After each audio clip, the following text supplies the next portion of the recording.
Awas, hati-hati. Semua amal itu akan diikat dengan niatnya. Dengan niat itulah diberikan oleh Allah dua hal. Satu, berpahala atau tidak.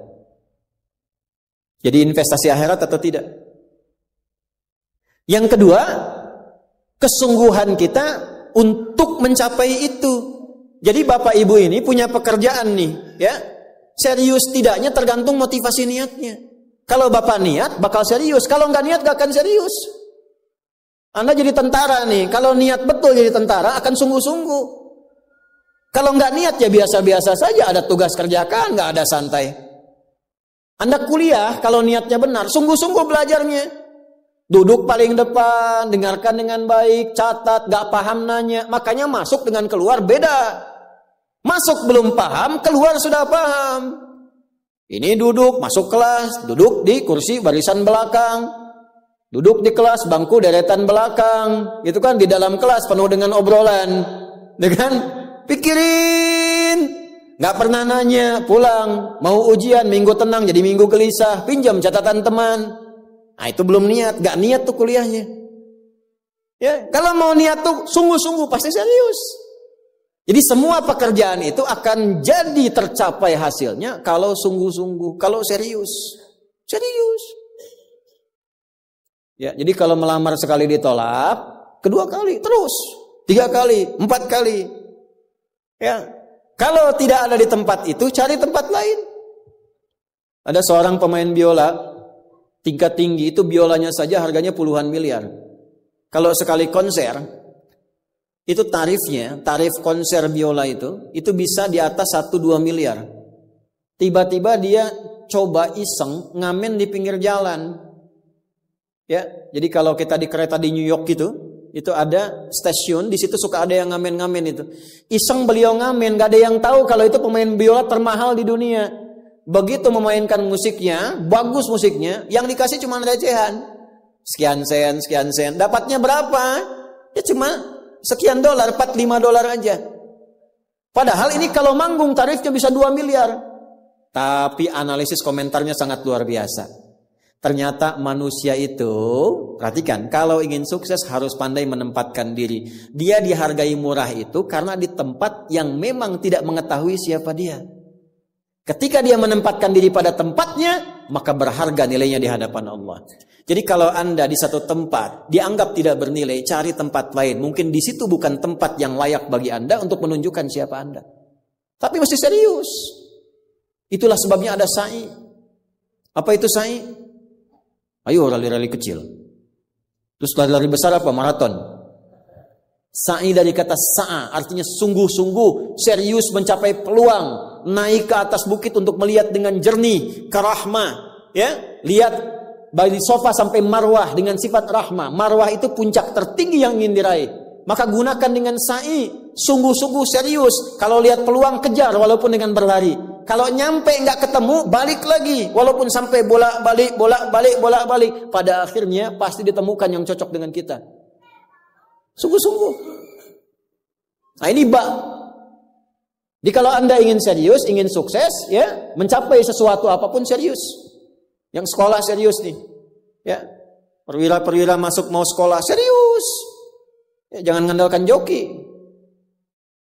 Ayo serius supaya ilmunya benar.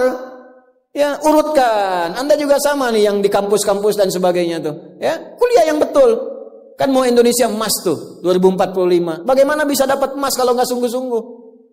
Itu yang kemarin PON tuh. Kalau nggak serius nggak dapat emas. Nah, yang kedua begini, kalau cuman pakai yang pertama, yang belum beriman pun dapat itu. Terus faedahnya kita beriman apa? Ya, gini ya. Ini ada yang belum beriman, non-muslim. Kerja serius. Anda sudah beriman, kerja serius juga, sama-sama serius. Dua-duanya sukses. Lalu manfaat imannya apa? Tuh. Jadi untuk menjawab pertanyaan begini, Pak abdi teh muslim. Nah, non-muslim teh tiasa sukses, kaya, abdi teh kaya. Saya sholat tapi nggak kaya-kaya. Nah, itu pertanyaan yang salah. Supaya kaya itu penyebabnya bukan sholat, tapi serius, sungguh-sungguh. Kalau sungguh-sungguh kerja, sukses. Sungguh-sungguh belajar, sukses. Sholat itu, nah ini mendampingi kesuksesan dengan keberkahan. Kalau ingin berkah, sholat. Ingin nyaman, sholat. Sholat mendesain kesuksesan itu melahirkan falah, kebahagiaan yang mendamaikan. Makanya falah dalam bahasa Inggris definisinya success and happiness. Sukses dan bahagia. Balik ke sini, ke hadis tadi. Lalu apa manfaatnya di situ huruf ba itu? Niat itu apa? Merubah rutinitas menjadi ibadah. Ini yang mahal. Ini Pak, gini Pak ya. Bu. Ini apa Bu? Gelas. Isinya air. Fungsi air itu menghilangkan haus. Caranya minum. Tiap hari kita itu minum. Sesuatu yang dilakukan terus-menerus namanya rutin. Disifati jadi rutinitas. Minum itu rutinitas. Tidak minum bahaya buat ginjal. Minum kita. Tapi yang kedua begini. Gimana caranya rutinitas itu jadi ibadah? Tuh, minum tapi jadi ibadah. Apa fungsinya ibadah? Supaya dapat bekal. Bekal buat apa? Bekal buat pindah. Pindah kemana? Pindah ke alam baru ketika meninggalkan dunia. Siapa yang akan hidup selamanya di dunia? Ayo angkat tangan. Gak ada. Orang terkuat di muka bumi Firaun. Jaringannya luas, tentaranya banyak, hartanya melimpah, supportnya tinggi. Tapi se-Firaun-Firaunnya tewas juga. Selesai. Nah, artinya apa? Kita akan meninggalkan ini karena kehidupannya sementara. Karena itu bagi orang yang sudah meninggalkan dunia, disebut diumumkan telah meninggal dunia. Nah kita punya iman kalau meninggal pindah kemana? Kan ditanya. Akal kita kan bertanya, ini pindah meninggal dunia, meninggalkan dunia pergi kemana? Kan belum pernah ada yang punya pengalaman ke situ balik lagi. Oh abdi tadi kadinya wih doi, nggak ada. Ya. Harus terjawab. Kalau tidak terjawab bingung kita ini. Harus terjawab. Yang bisa jawab itu siapa? Yang menciptakan kita. Tanggung jawab. Harus memberikan keterangan. Karena itu kalau ada kitab suci menerangkan dengan sempurna. Setelah di dunia ke sini keadaannya begini, bekalnya begini, dari situ ke sini prosesnya begini. Ini menunjukkan kitab suci itu benar dan sumbernya dari Sang Pencipta. Dan berita baiknya, Alhamdulillah. Alhamdulillah, silahkan riset, silahkan komparasikan. Secara ilmiah, riset. Hanya Al-Quran yang menerangkan itu dengan sempurna. Dari dunia, pindahnya ke sini. Alamnya disebut dengan kubur. Pemisahnya disebut barzakh. Di dalamnya ada begini. Dijelaskan oleh Nabi rinci. Kalau begini, begini. Kalau begitu, begitu. Selesai itu nanti bertahap seperti ini. Terjadi kiamat begini. Rinci. Kalau itu karya manusia, mustahil ada satupun manusia yang bisa berbuat seperti itu. Kita mau pindah nih, sekarang kita pakai logika yang betul. Hukum pindah itu harus bawa bekal. Ini yang ngaji semua di sini, nggak semuanya orang Bandung, orang Jakarta, tuh. Ya. Soreang mana Soreang? Masih subuh nanti pas maghrib Soreang tuh. Ya, Purwakarta mungkin kan. Ini nggak semua orang Bandung nih. Apakah Anda bisa nyampe ke sini kalau nggak ada bekal? Dari Bandung mau ke Jakarta mesti ada bekal. Beli tiket pakai kereta api cepat. Ya, kereta cepat, wush, tiketnya bekal. Pakai pesawat, bekal. Hukum mengatakan setiap pindah tempat mesti ada bekal. Ini Anda, saya, kita mau pindah dari dunia, minimal transit, ya waiting roomnya di alam kubur. Mau pindah, pertanyaannya bekalnya apa? Kan pindah tempat. Semakin berpindah tempatnya, semakin beda hukumnya. Ini kita di Indonesia, mau transit ke Malaysia, apa dikira mata uangnya sama? Tidak, hukumnya pun gak sama. Orang Indonesia ke Singapura, hukumnya beda. Oh bisa rapi, di jalan rapi, gak ada buang sampah sembarangan, kan? Pulang lagi ke Soreang, gak bala deui gitu. Hukum beda, ketatnya gak sama. Ke Amerika lebih jauh lagi, gak laku rupiahnya, tukar dulu dari sini, baru dolarnya nyala. Pindah tempat beda hukum. Toilet di kota Bandung dengan toilet di Lebak Bulus bisa beda. Ya. Nih bang, 1.000. Kok 1.000 bang? 2.000. Biasanya juga 1.000. Anda di mana? Lebak Bulus. Sini Bandung pak. Ya, bisa beda hukum. Maka Anda jangan berharap di alam kubur itu hukumnya bisa sama dengan hukum di dunia. Pasti beda. Tetap pertanyaannya sama. Bekalnya apa? Cuman 2 lembar, 2 kain. Ibu tambahan 1 bu, kerudung ibu 3 tuh. Makanya saya selalu mengatakan dengan bercanda tapi dalam, mohon maaf ini yang muslimah, berlatih pakai kerudung ya. Berdoa minta sama Allah. Supaya nanti tidak bikin malaikat mungkar nakir penasaran. Di dunia nggak berkerudung, begitu meninggal dikerudungin. Ditaruh ke malaikat, ucu gening. Waktu di dunia teh kerudungan, nah udah jantan kerudungan. Man rabbuka, abi jamaah Ustaz Adi, namun belum sempurna hijrah. Pelan-pelan, jangan dihukumi dulu. Dia sujud itu sudah luar biasa. Dia belum taat pada satu bagian, tapi taat pada bagian yang lain. Kita doakan, support. Jangan langsung tiba-tiba, nggak taat, dosa, neraka.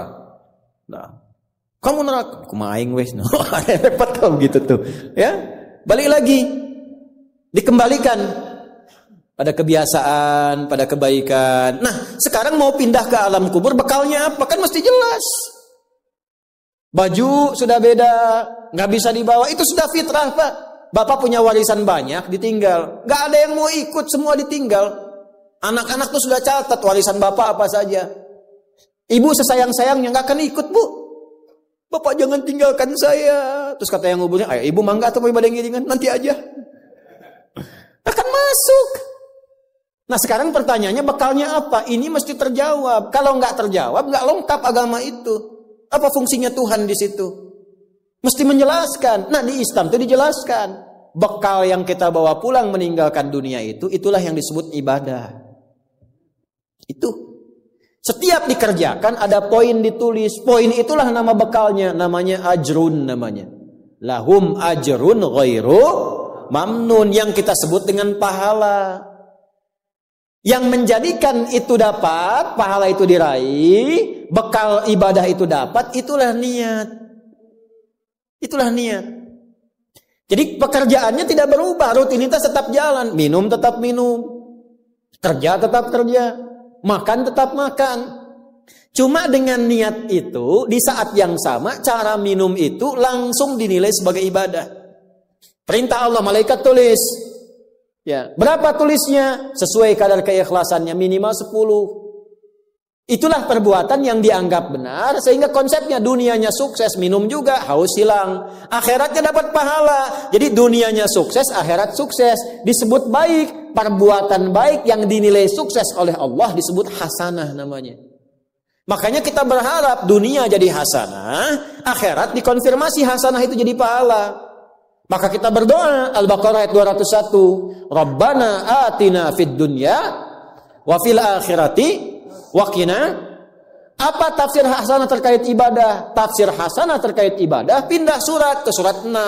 Ayat berapa? 160. Man jaa bil hasanati falahu asyru amsalha. Minimal kalau diniatkan jadi ibadah tulis 10. 10 itu yang disebut bekal pulang. Sebelum meninggal. Tampilkan nanti. Punten Pak ngetang nate sanes kieu nya 1, 2, 3, 4 itu hitungan dunia. Cara menghitungnya 1 ke 2 500 tahun. 2 ke 3 500 tahun, 3 ke 4 500 tahun. Nanti semua itu diakumulasi, ditampilkanlah surga yang sesuai dengan pahala kita. Kapan ditampakkannya? Saat sakaratul maut sebelum meninggal. Sifat ibadahnya disebut, sifat orang yang rajin ibadah disebut abdun, jamaknya ibadun. Ketika mau meninggal ditampakkan, karena ditampakkan tenang dia. Nyawanya tenang, jiwanya nyaman. Sifat jiwa yang dilatih ibadah, saat latihan disebut tumakninah. Ruku anjen, jangan dulu itidal sampai tumakninah. Sujud, jangan bangkit dulu sampai tumakninah. Kebiasaan tumakninah punya sifat namanya mutmainnah. Makanya saat akan meninggal disebut ibadahnya, disebut mutmainahnya. Di mana? Quran surah 89. Ayat berapa? Ayat 27 sampai 30. Ya ayyatuhan nafsul mutmainnah. Irji'i ila rabbiki radiyatan mardiyah. Fadkhuli fi ibadi, disebut ibadnya. Wadkhuli jannati, ditampakkan surganya. Ini surganya anjeun teh ieu tina amalan-amalan yang telah dilakukan selama hidup. Kalau yang nggak ada bekal, tampaknya yang jelek-jelek sesuai kebiasaannya. Ya. Kebiasaan dugem ditampakkan lenggeng. Ini bingung, la ilaha illallah, geleng lagi, la ilaha geleng lagi. Yang biasa tahlil, biasa ngaji, wafat sesuai kebiasaan, sesuai ajalnya. Tampak. Nah, sekarang untuk mencari bekal itu bagaimana? Niatkan menjadi ibadah. Itu fungsinya itu mahal. Pembuktiannya setelah meninggal. Kalau bapak nggak percaya, ibu nggak percaya, dipertanyakan imannya. Silahkan saja nanti lihat setelah meninggal. Ya, cara merubahnya bagaimana? Nanti ada 3 bagian. Karena itu kata Imam Syafi'i, hadis ini sepertiga ilmu. Ilmu itu dipraktikkan lewat amal, makanya hurufnya sama. Ain, lam, mim saat belajar. Ain, mim, lam ditukar, lamnya ke belakang, mimnya ke tengah. Saat diamalkan hurufnya sama. Orang yang mengerjakan itu ain pakai alif, lam dan mim, alimun. Tempatnya alamun, tanda-tanda orang itu kenal Allah, maka dia pakai ilmu. Ilmunya dia amalkan, hurufnya sama semua. Ilmun, amalun, alimun, alamun. Allah disebutnya apa? Rabbil alamin, jama alhamdulillahi rabbil alamin. Jadi kalau kita pakai ilmu, gunakan. Begitu digunakan, tuliskan pahalanya. Kata Imam Syafi'i, hadis ini sepertiga ilmu. Karena ilmu itu ada 3. Ilmu tentang lisan, ilmu tentang perilaku tubuh bagian luar, ilmu tentang hati. Semua perilaku kita bergantung 3 hal tadi. Contoh lisan. Panitia, kalau ada teh manis bagus banget itu. Enggak, ini contoh, bukan minta.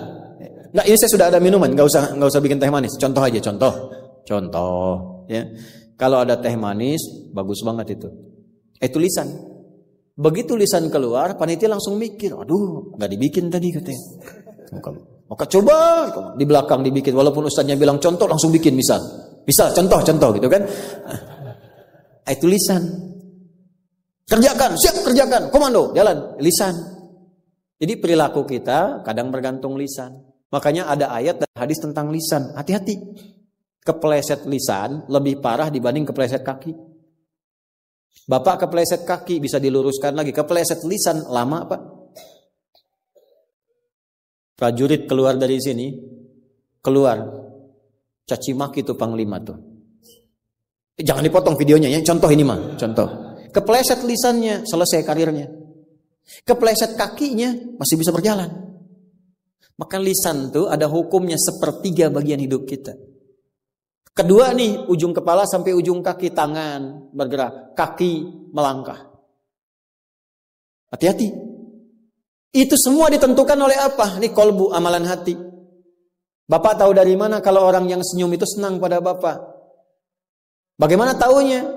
Boleh jadi dia iri hati, di hatinya itu ada sesuatu.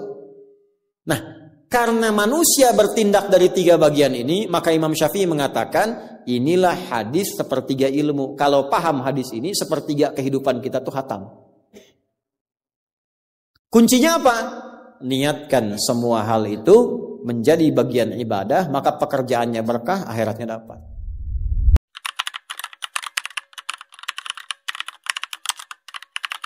チャンネル登録お願いね。